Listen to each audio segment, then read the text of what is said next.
चिरंजीव जी था, कुर्ला जिला के मंत्री सुरेश जी चेटियार, हमारे इस जिला के बजरंग दल के संयोजक आकाश जी सैनिकेलार, उपस्थित सभी विश्व हिंदू परिषद के कार्यकर्ता, हमारे बंधु भगिनी और यहाँ हमारी वीरांगनाएं जो उपस्थित हैं, मैं उन सबको सादर प्रणाम करता हूँ। एक बार पुनः पुरजोर से घोषणा देंगे, मुट्ठी बांध करके आवाज चारों दिशाओं में जानी चाहिए। जहां जहां विधर्मी अपना सर ऊंचा कर रहे हैं, उनका सर कुचलने के लिए जो आज योद्धा यहाँ इकट्ठा हुए हैं, उनके अंदर जोश भरने के लिए पुनः एक बार जय श्री राम, जय जय श्री राम, जय श्री राम। संकल्प लेता हूं, मैं हमारे एक भी हिंदू भाई बहन को अपने धर्म को छोड़ने नहीं दूंगा। सारे प्रलोभन, सारे षड्यंत्र को मैं समाज के अंदर उजागर करूंगा। मैं ये भी प्रण लेता हूं, हमसे बिछड़े हुए लोग, उनको भी पुनः अपने मातृधर्म, उनके पूर्वजों के धर्म में लाने के लिए मैं कटिबद्ध रहूंगा। बहुत बहुत धन्यवाद। छत्रपति शिवाजी महाराज की धन्यवाद। धिक्कार है साथियों, चांदी वाली विधानसभा के अंदर हिंदू होते हुए भी ये छत्रपति शिवाजी महाराज की भूमि के अंदर, ये बाला साहब ठाकरे की भूमि के अंदर कुछ हिंदू होते हुए भी ये संघर्ष नगर के अंदर कुछ विदर्भ लोगों का गलत तरीके से सपोर्ट के अंदर खड़े हैं। धिक्कार है उन लोगों को। आप अपनी ताकत को जाकर देख लीजिए, तुम यहाँ पे किसी भी हिंदू धर्म का बाल विवाह नहीं कर सकते हो। साथियों, मैं आपको याद दिलाना चाहता हूं कि भारत के अंदर 10 राज्यों के अंदर हमारा हिंदू अल्पसंख्यक हो चुका है। तो इनको यह लगता है कि हम शांतिवाली विधानसभा से शुरुआत करेंगे। तुम्हारा सपना कभी भी पूरा नहीं होगा।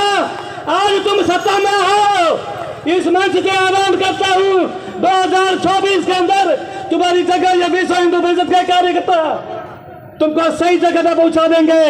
अभी यहाँ आए सभी अपने कार्यकर्तागण, मैं तो सबको कार्यकर्ता ही बोलूंगा संगठन की तरफ से, बहुत बहुत धन्यवाद आप लोगों का। राम महोत्सव समिति उपलक्ष्य में महाआरती में शामिल हुए, लेकिन ये महाआरती सिर्फ एक बहाना था। आप लोगों को कुछ बातें बताना था। हमारे आदरणीय भाई साहब ने शुरू से लास्ट तक सब कुछ बता दिया, कुछ हो रहा है नहीं उन्होंने, लेकिन मैं 2 मिनट में मुद्दे की बात करूंगा एकदम खोल के। 1906 में आज के बांग्लादेश में मुस्लिम लीग का स्थापना हुआ था। यहाँ बहुत सारे कार्यकर्ता ऐसे हैं जो संघ किया है, संघ का स्थापना क्यों हुआ, बाद में विश्व हिंदू परिषद क्यों बना, ये 2 लाइन में बताना चाहता हूँ जो उनको बताने होगा। 1906 में मुस्लिम लीग का स्थापना हुआ, जिसका अध्यक्ष बने मोहम्मद अली जिन्ना, और उन्होंने धर्म के आधार पर लोगों को संगठित करना चालू किया। और जब भी भारत आजाद होगा तो हम अपना जात धर्म के नाम पे एक भूमि का टुकड़ा मांगेंगे, ऐसा बात उन्होंने अंदर करना चालू किया। इस बात से राज साहब ठाकरे ने कुछ बातें रखी जो हमारे भाई साहब ने अभी विश्व हिंदू परिषद के जो हमारे सदस्य थे, इन्होंने कहा कि साहब ने एक बहुत अच्छा मुद्दा लिया हाथ में। राज साहब ने यही कहा कि जो सुबह से लेकर शाम तक ये जो भोंगे बजते हैं मस्जिदों के ऊपर, ये जो आवाज होती है, उसका तकलीफ लोगों को है कि नहीं है? लेकिन हम कुछ बोलते हैं, क्यों नहीं बोलते? क्योंकि हम सोए हुए हैं। हमें इतने सालों से सुला के रखा कि अपने धर्म को भूल जाओ, और ऐसा इंजेक्शन 70 सालों से हमें दिया गया कि इस इंजेक्शन के नशे में हिंदू उस नशे में भूल गया कि मैं हिंदू हूं, मुझे कितनी भी आवाज आने दो, मैं अपने घर की खिड़की बंद कर दूंगा। मैं दरवाजे बंद कर दूंगा लेकिन सह लूंगा। तो वो जो हम सह रहे हैं उसका ये परिणाम है कि हम जहां रहते हैं उसके आजू बाजू में इतने भोंगे बसते हैं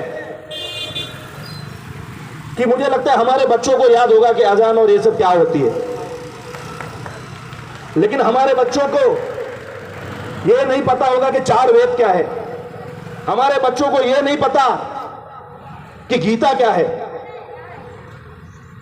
उनके बच्चे जब पैदा होते हैं उसी वक्त से उसे कुरान पढ़ाया जाता है, लेकिन हमारे बच्चों को हम वो ज्ञान नहीं देते। कहीं ना कहीं कमजोरी हमारी है। मैंने आज से 10 दिन पहले इस देश के प्रधानमंत्री नरेंद्र मोदी जी को एक ट्वीट किया था सर जी, और मैंने उसमें लिखा था कि आज आप सत्ते पे बैठे हो, सबसे बड़ी कुर्सी पे बैठे हो। अगर हमें हिंदू धर्म को टिकाना है तो बचपन से जब बच्चा पढ़ता है पहले विषय से गीता और 4 वेद का एक सब्जेक्ट रखना चाहिए, और वो सब्जेक्ट 10वीं और 12वीं में होना चाहिए। अगर आप उस सब्जेक्ट में फेल हो गए तो आप 10वीं और 12वीं में फेल हो जाएंगे, जैसे हम साइंस में फेल होते हैं, जैसे हम गणित में फेल होते हैं। तभी जाके हमारे माँ बाप उस बच्चे को गीता का क्लास कराएंगे, 4 वेद की पढ़ाई कराएंगे, उसके बाद ही हमारे बच्चों में ज्ञान आएगा।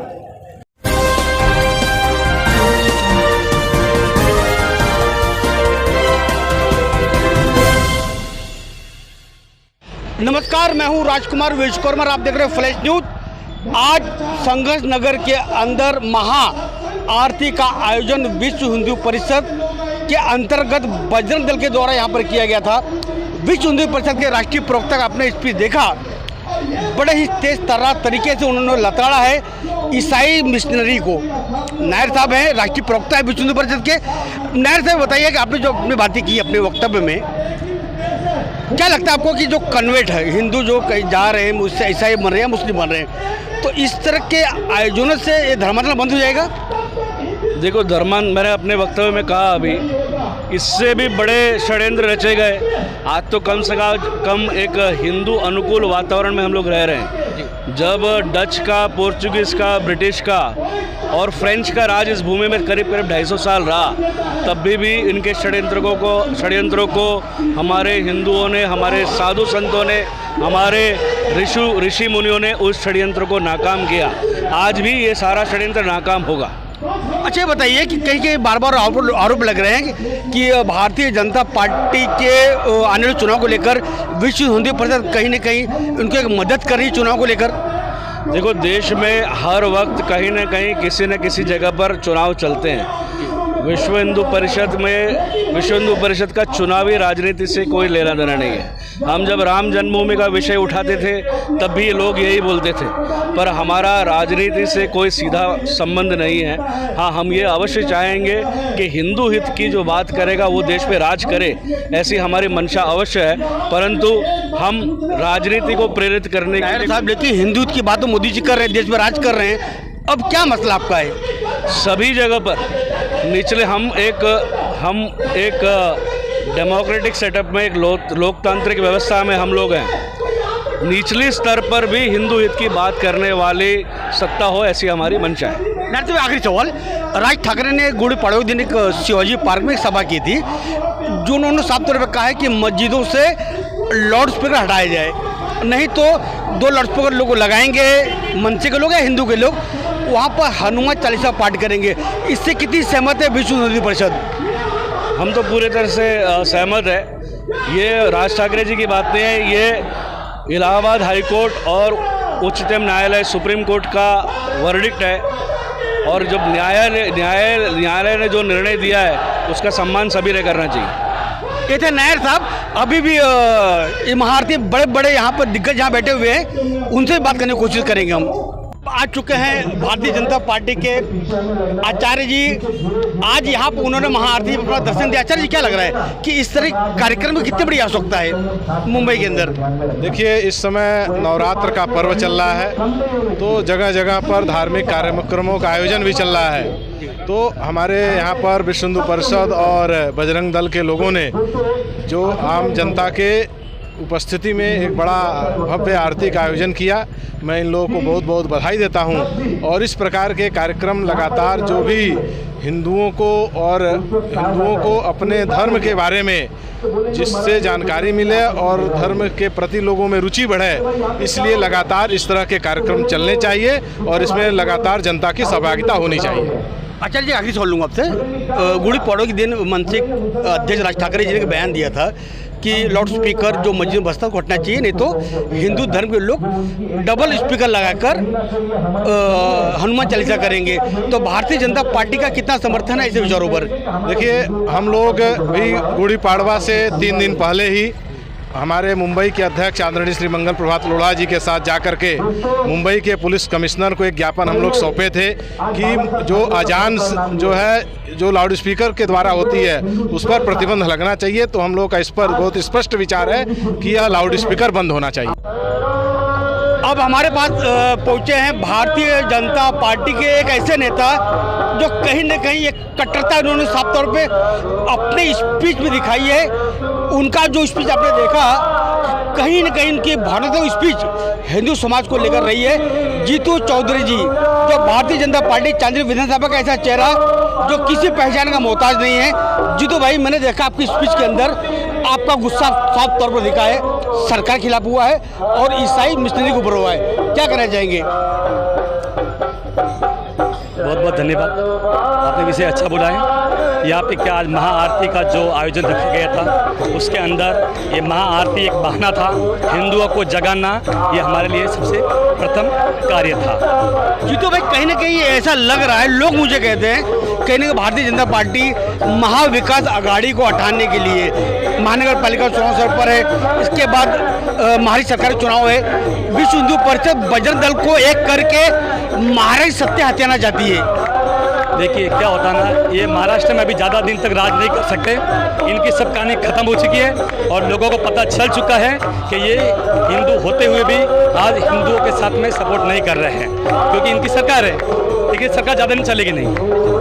अच्छा, अभी गुड़ी पड़ाऊ राज ठाकरे जी ने एक स्पीच दिया था कि मस्जिदों से लाउड स्पीकर हटा दिया जाए, नहीं हटाएंगे तो हिंदू धर्म के लोग डबल भोंगा लगाकर हनुमान चालीसा करेंगे, इस पर क्या आपकी राय है? देखिए, पहले तो मैं राज साहब ठाकरे जी को दिल से धन्यवाद करता हूँ, क्योंकि ये मुद्दा राज साहब ठाकरे जी ने उठाया, ये हर हिंदू को उठाना चाहिए, क्योंकि बहुत हो चुका। क्योंकि ये जो इनकी, हम आजान के विरोध नहीं हैं, ये आजान घर पे बैठ के करे, लेकिन ये दुनिया को परेशान करने का काम जो करे ना, वो अब चांदी वाली में नहीं चलेगा। अब कार्यक्रम में आ चुके, हमने देखा सारे लोग को दिखाया, अब हमारे बीच में है जिन्हें हम कहते हैं, बार बार आपने हमारे कैमरे में आपने देखा होगा, कुर्ला तालुका नहीं कहते, कुर्ला अध्यक्ष कहा जाता है विश्व हिंदू परिषद के संजीव झा जी। आपने कई बार तो हमारे चैनल में देखा है, साफ तौर पर उन्होंने एक ऐसी मिसाल यहाँ पे मंच पे जाहिर की है। मैं सीधे सवाल करूँ, संजीव जी ये बताइए कि आपने जो व्यथा बताई थी कि जिन्ना को लेकर कि किस तरह मुस्लिम एकजुट हुए थे, तो क्या इस महाआरती के जरिए हिंदू एकजुट होगा? देखिए, 1925 में संघ का स्थापना ही इसीलिए हुआ था जी, और 2 साल बाद संघ का 100 साल पूरा हो जाएगा। और इतने बड़े लोकतंत्र में संघ ने 2014 में अपनी सरकार बिठा दिया। अब इससे बड़ा सबूत आपको क्या दूं कि हिंदू संगठित हो रहा है कि नहीं? हिंदू संगठित हो गया है, बस बोलते हैं ना, पेट्रोल में माचिस मारने की ज़रूरत है बस। संजीव झा जी, जैसे आपने पेट्रोल नाम लिया, तो आज महाराष्ट्र में इतनी तेज़ी से महाराष्ट्र में मैं कहता हूँ पूरे हिंदुस्तान तेज़ी महंगाई बढ़ रही है। अब की बार मोदी सरकार बहुत हो गई, महंगाई की मार लाओ मोदी सरकार। ये विश्व हिंदू परिषद को लोग महंगाई के विरुद्ध सड़क क्यों नहीं उतर रहे हैं? ये महंगाई जो है ना, ये मोदी ने अपने जेब से निकाल के हम लोग को नहीं बांट रहा है। ये सरकार के बस की बात नहीं है, क्योंकि हर चीज़ जो हम एक इंसान यूज करते हैं, पहले तो आपको ये समझना चाहिए, जो सुई से लेके एरोप्लेन, फाइटर जेट तक हर चीज़ लोगों के लिए ही बना है और लोग उसको यूज कर रहे हैं। लेकिन हर चीज़ हमारे ज़मीन में पैदा नहीं हो रहा है। 90% ऐसा चीज़ है जो हम विदेशी इंपोर्ट पे जुड़े हुए हैं, आश्रित है उसके ऊपर। अभी वो जब हम तेल या दूसरे चीज़ें महंगा हम खरीदेंगे, हमारी सरकार महंगा इंपोर्ट करेगा, तो हमको सस्ते में कैसे दे सकते हैं। वो सब्सिडी दो, कांग्रेस की सरकार वाली चाल बीजेपी नहीं चलती है, जो चलो कर्जा लो और लोगों को सब्सिडी दो, कर्जा लो लोगों को सब्सिडी दो। हमें विश्व गुरु बनना है। संघ का ये सोच है जो हमको भारत को पहले के जैसा विश्व गुरु बनाना है। तो हम अगर कर्जा ले लेके लोगों को सब्सिडी या केजरीवाल के जैसे फ्री में बिजली पानी बांटने की बात करेंगे तो हम कब आगे बढ़ेंगे, हमारा देश कब विश्व गुरु बन जाएगा। इसलिए हमको महंगाई बहुत बढ़ रहा है तो मोदी बांट रहा है, ऐसा नहीं सोचना चाहिए।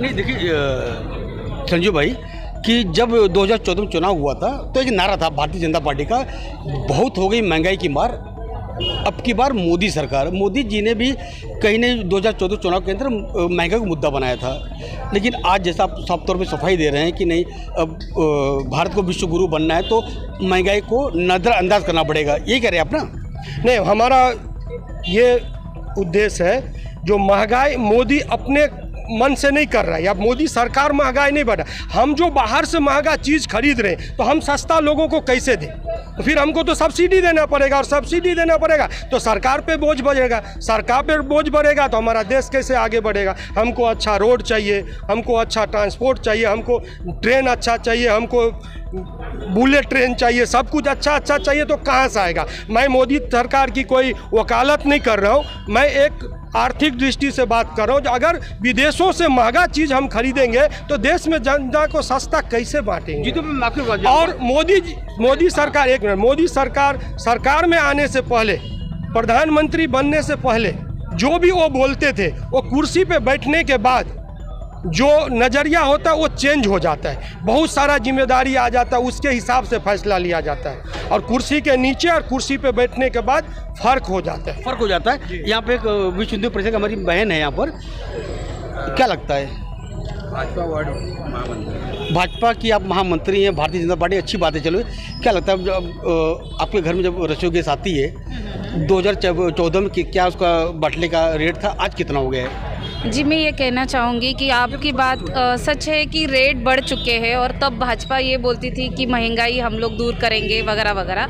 लेकिन मैं ये सबसे कहना चाहूँगी कि 2014 से पहले अगर महंगाई थी भी तो भी इतनी हमारी सुविधाएं नहीं मिली थी लोगों को। आज अगर महंगाई बढ़ भी गई है तो उसके पीछे कुछ रीजन्स भी है जो मुझे ऐसा लगता है कि महंगाई के वो कारण हो सकते हैं। जैसे कि आज इम्प्रूवमेंट इतना हो चुका है हमारे देश में जो पहले नहीं था। पहले महंगाई बढ़ती थी लेकिन इम्प्रूवमेंट नहीं दिखता था। आज महंगाई बढ़ रही है तो उसके पीछे के रीजंस भी आज लोग पब्लिक समझती है और पब्लिक ये देख पा रही है। जैसे कि समृद्धि का वो महामार्ग है, पिन से लेके, जैसे भाई साहब ने बताया, पिन से लेके एरोप्लेन तक, ये सब अब हम देख पा रहे हैं क्योंकि सोशल मीडिया इतनी अवेयर हो चुकी है कि लोग देख रहे हैं तब का डिफरेंस और अब का डिफरेंस। क्योंकि अगर कोई लोग बोल भी रहे महंगाई महंगाई, लेकिन हर लोग इससे अवेयर भी है कि ये क्यों हो रहा है, तो डायरेक्ट हम लोग ऐसा आरोप नहीं कर सकते। आपका नाम क्या है मैडम? मैं डॉक्टर सरिता मस्के हूँ। डॉक्टर सरिता जी, मोदी जी का आपने बताया ना हवाई जहाज अपना नाम लिया, तो मोदी जी का संदेश भी था कि हवाई जहाज में वही चलेंगे जो हवाई चप्पल पहनता है। ये मानते हैं आपकी हवाई चप्पल पहनने वाला भी आज हवाई जहाज का सफ़र कर सकता है?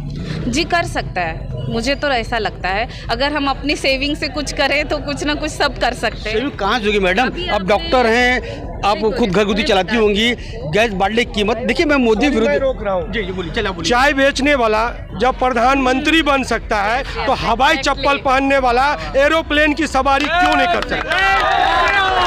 वोट देता है, इसमें ये हमको न बोलने में कोई हिचकिचाहट है और न हम इसको छुप के बोलना चाहते, लेकिन भारतीय जनता पार्टी संघ का जो उद्देश्य है उसको पूरा करने के लिए सत्ता में आई है। राज ठाकरे जो स्टेटमेंट था गुड़ी पड़वा का कि मतलब मस्जिदों से अब भोंगा हट जाना चाहिए, नहीं तो महाआरती, हनुमान चालीसा इसी तरह होता रहेगा। समर्थन है विश्व हिंदू परिषद का इस वक्त? पूरा समर्थन है, क्यों नहीं रहेगा आप बताइए।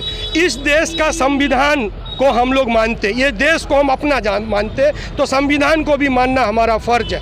लेकिन जो लोग देश को अपना नहीं मानते वो बोलते हम कानून को नहीं मानेंगे।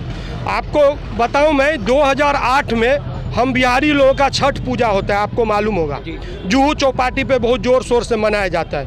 मैं फटाका फोड़ रहा था छठ पूजा में। 6 नहीं बजा था, शायद 5 साढ़े 5 बजा था।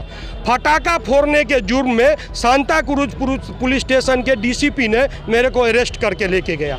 अब मेरे दिल में क्या आया भावना, आप बताइए। जो मैं अपने त्यौहार में एक फटाका फोड़ रहा हूँ 6 बजे से पहले, तो पुलिस हमको अरेस्ट कर ले रहा है, और जो सुप्रीम कोर्ट के कानून को फांटे पे मार के दिन रात भोमा बजा रहा है, उसको कोई कुछ नहीं कर रहा है। ये हीन भावना हम में आया ना, तो ये तो गलत है ना, ये नहीं होना चाहिए। कानून का सम्मान सभी जात सभी धर्म के लोग मिल के करना चाहिए। और वैसे मैं आपको पहले भी बोल चुका हूँ, हमारा एकदम सीधा सीधा बोलना है, भारत का जो नमन छोड़ दे, कह दो उसे मेरा वतन छोड़ दे। मजहब प्यारा है जिसे देश नहीं, मजहब प्यारा है जिसे देश नहीं, वो इस मिट्टी में दफन होना छोड़। आज राम महोत्सव समिति, राम महोत्सव का महाआरती जो रखा गया था संघर्ष नगर में, इसलिए जो यहाँ पर जो धर्मांतरण का एक अड्डा तैयार किया जा रहा है। देखिए, ये बात कोई छुपा हुआ नहीं है। जो क्रिश्चियन मिशनरीज जो है वो धर्मांतरण का काम करते हैं, सब जानता है, ये कोई छुपा हुआ नहीं है। पुलिस प्रशासन सरकार सब जानता है। और ये जानते हुए हम हमारे मोहल्ले के बाजू में एक अड्डा कैसे तैयार होने दे, चर्च के रूप में कंटेनर डाल दिए, फिर ईस्ट मंदिर उस पर लिख दिए, कल होके वहाँ पक्का चर्च बना लेंगे, प्रार्थना के नाम पे हिंदू को बरगलाएंगे, लालच देंगे, अपनी बेटी से शादी करवा देंगे, प्रॉब्लम है तो पैसा दे देंगे और उसको क्रिश्चियन बना देंगे। ये हम लोग कैसे बर्दाश्त कर सकते। और जब हमारे कार्यकर्ता इसका विरोध करते हैं, पुलिस प्रशासन के पास जाते हैं और समाज से आह्वान करते हैं आप लोग आइए और इसके खिलाफ आवाज़ उठाइए, तो उन पे ऊपर केस ले लिया जाता है। ये कितनी शर्म की बात है, आप बताइए। जबकि एकदम फाइनल हो चुका है, इस देश में जो हिंदू हित की बात करेगा वही देश पे राज करेगा। फिर हिंदू हित की बात करने वाला हमारे कार्यकर्ता पे पुलिस FIR लेती है, ये नहीं चलेगा, नहीं चलेगा, नहीं चलेगा, नहीं चलेगा। जय श्री राम। अब सीधे चलते हैं जो उस कार्यक्रम के इस महाआरती के जो आयोजन की भूमिका यहाँ पे निभाई है बजरंग दल के तालुका अध्यक्ष रोहन ठाकुर जी। रोहन जी बताइए, क्या जरूरत पड़ी आज महाआरती की? पिछले 8 मार्च से संघर्ष नगर जो हमारा ये 157 वार्ड है, यहाँ पर कुछ असामाजिक तत्व जो मिशनरी होती है, अनैतिक तरीके से जगह कब्जा कर प्रार्थना स्थल बोलकर हिंदू धर्म का नाम लिखकर हिंदू को बरकराने का ये बहुत बड़ा षड्यंत्र चल रहा था। विश्व हिंदू परिषद बजरंग दल कुर्ला जिला दुर्गेश्वर प्रखंड के माध्यम से हमने उसका 8 तारीख से लेकर आज तक पूरी तरह विरोध किया है। उसके चक्कर में मुझ पर FIR भी हुई है। पॉलिटिकली यहाँ के जो लोकल जो कॉरपोरेटर है, जो यहाँ के MLA उनके माध्यम से पूरा फोर्सफुली है FIR किया गया है। चलो ठीक है, FIR तो होती रहती है, उससे कोई दिक्कत नहीं है। लेकिन मैं समाज को यही संदेश देना चाहूँगा कि आप लोग अपने धर्म को, जो हिंदू धर्म है, जिस छत्रपति शंभू राजे ने 40 दिन अपने धर्म के लिए जो शोषण से ये किया है, जपते हुए अपने धर्म के लिए बलिदान त्याग दिया है, आज कुछ मुट्ठी भर चावल, मुट्ठी भर स्वाद, मुट्ठी भर शिक्षा के लिए आप अपना धर्म छोड़ रहे हो। मैं सभी हिंदू भाइयों से, जो भी हर धर्म के विभिन्न माध्यमों से जो लोग जुड़े हुए हैं, उनसे हाथ जोड़ के निवेदन करूंगा कि आप लोग ये चीज़ ना करें। हिंदू धर्म की आस्था प्राचीन काल से है, सनातन संस्कृति प्राचीन काल से है। आप लोग अपना धर्म मत छोड़िए। विश्व हिंदू परिषद आपके साथ में पुरजोर तरीके से खड़ा है। ऐसे रोहन ठाकुर जी, कहीं ना कहीं जो ईसाई मिशनरी है, जो मतलब इस तरह से कि धर्मांतरण का जो कार्यक्रम कर रही है और खासकर संघर्ष करके उन्होंने जो शुरुआत की है, इसका विरोध तौर पर यहाँ पे महाआरती का आयोजन किया गया था।